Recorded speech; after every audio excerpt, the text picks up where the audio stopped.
So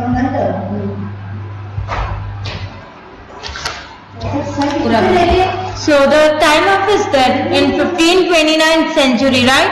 So Domingo Pace, who visited his kingdom, he visited by them, started. Krishnadeva was a softened person with a strong body in his book. So he wrote that he was a very soft-hearted and very strong body, right? So let's come with this Rakasa Tangadi battle. After the Krishnadeva Achuduraya, that is 1530 to 1542 century, and Sadasiva Raya, that is 1543 to 1563 century, ruled Vijayanagara, right? Since Sadasiva Raya was a minor and unable to rule, he was not able to rule over the kingdom, that he was, the age of him was less.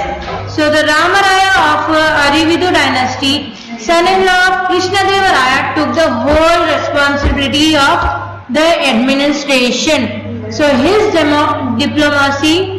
diplomacy expanded Vijayanagara kingdom and made it great.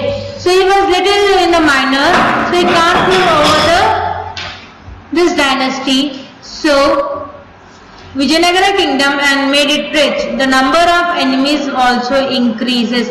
As he expanded his kingdom, the number of enemies also increases, right? So next, Delhi Sultanates were attacking Vijayanagara often.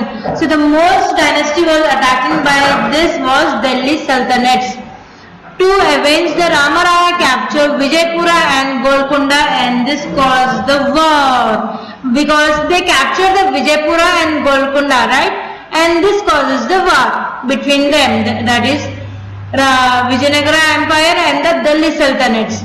All the sultanates united themselves with the jealousy and hated the growth of richness of Vijayanagara kingdom.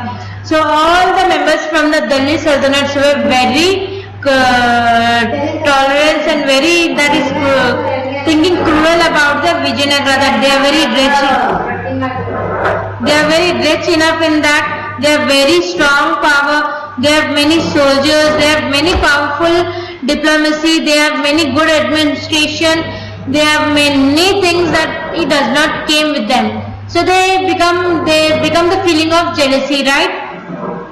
So hatred on the growth of richness of Vijayanagara kingdom. They had a political differences in between them, but to defeat the Vijayanagara they united.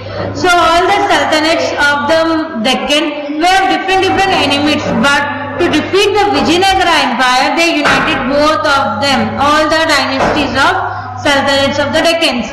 So on the 23rd January of 1565 century, the Rakasa Tangadi war began between the united army of sultans and the army of Vijayanagara. So on 23rd January of 1565 century, this battle taken place in the bank of river Krishna and Ramaraya, and in the bank of river Krishna, and Ramaraya died in this war. So sultanates looted Vijayanagara. So after this war, the sultanates won the battle. They looted the Vijayanagara. Tirumala and Venkata, son of Ramaraya, who escaped from the war, ran away to the Penakonda. Later, Aravidu dynasty started. They are ruling from 1570 to 1646 century. So after the death of Ramaraya, which is escaped from the war to avoid the Penakonda, later Aravidu dynasty was formed, right? So after the 1570 to 1646 century, by making Penakonda, Chandragiri and later Velluru as their capital. But this war, feudal chief of Mysore, Keladi, Chitradurga, Yelathana and Surapur became more enough. So after all this battle, the Delhi Sultanates came in more powerful forces. They defeated the Vijayanagara empire, right? So this come in the power. So we'll continue with the next page.